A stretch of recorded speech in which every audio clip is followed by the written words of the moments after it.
What motivated me to do Private Ryan was this was a tribute to my dad. This was 100% for my dad. When I got the Oscar for Ryan, I said, Dad, this is for you. This is yours. I mean, I told my dad many, many years ago that I was going to make a World War II movie for him.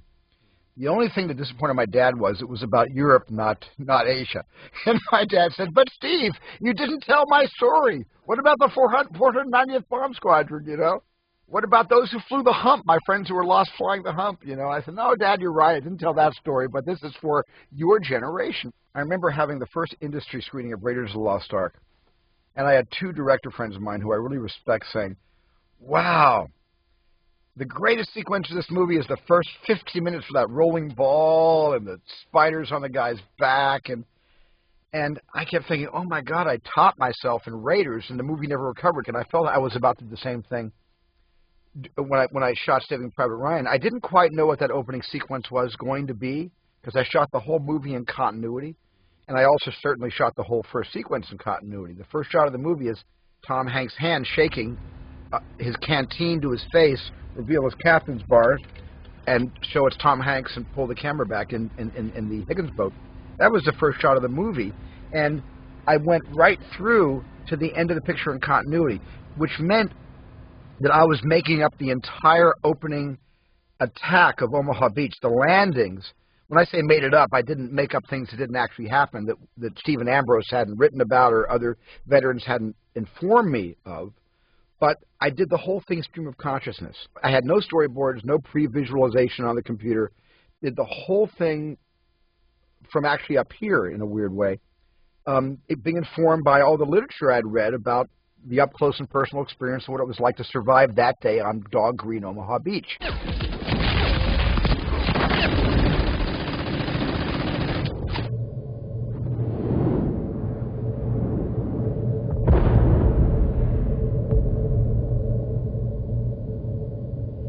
So I didn't know it was going to take 4 weeks to shoot 26 minutes of movie.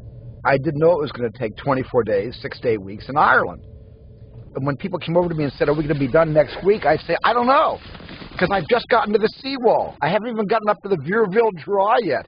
Ask me when I'm halfway up the Vierville Draw where we're going to be. I don't know. I couldn't give anybody an answer, because the whole thing was being improvised in a very safe, rational, controlled way, but improvised nonetheless. And I think if anything gave that scene its impact, its first-person, in-your-face impact, it was because I didn't know what was going to happen next, just like real combat.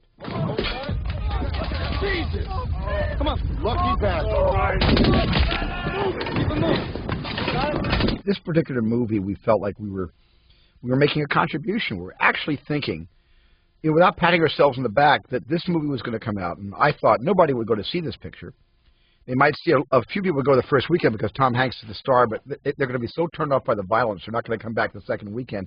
And I thought this would be a one-weekend wonder, but I thought the film was going to add something to inform audiences what soldiers have to really go through when they're in the hellfire of combat. And the straight-line narrative mission of 9 guys risking their lives to save one was compelling for me. Private Ryan is based on a series of actual brothers who were lost in World War II. The most famous, of course, being the Sullivan brothers. But then there was the Nyland brothers, who were the kind of role models for the story of Private Ryan. And these are brothers that were lost in Normandy, lost overseas in the Pacific Theater of Operation, and who High Command determined they needed to actually send the surviving Nyland back home so he wouldn't, like the Sullivans, become a casualty and totally wipe out the Nyland family. Juden. Juden. Juden.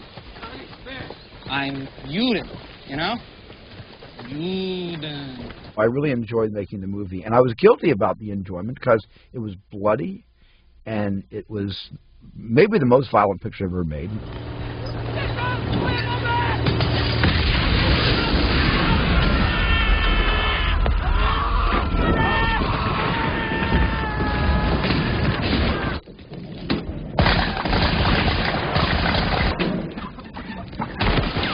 I was just praying that the final battle in Rommel was going to at least hold some kind of a candle to the opening sequence so that at least we'd have big bookends. And I think it does. I think the last battle is every bit as good as the first battle.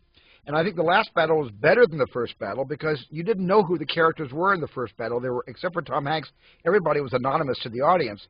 In the last battle, you've invested 2 hours and 33 minutes of your time in this squad, and you lost some of your favorite characters, and now the battle was emotional and was personal on the part of the audience, you see.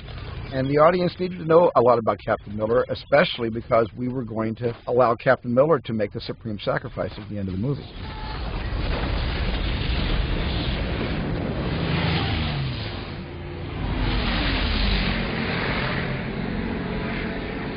They're tank busters, sir. P-51s. Angels on our shoulders.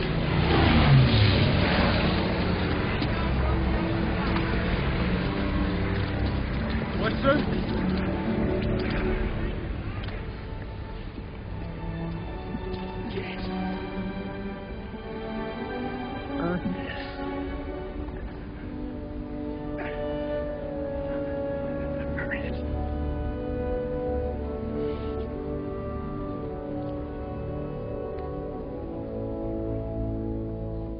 It's honoring all the dads who were part of the Greatest Generation by having an old man going to the American Cemetery in Normandy and visiting that actual site. Every time I go, I cry.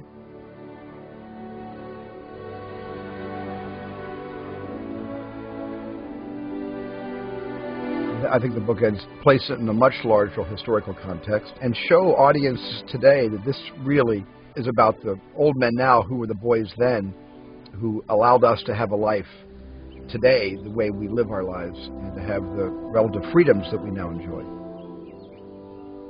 If I had to do it all over again, I'd do it the very, very same way because I did that for the veterans. Matter of fact, it's the veterans who love the bookends because it puts it in a contemporary context.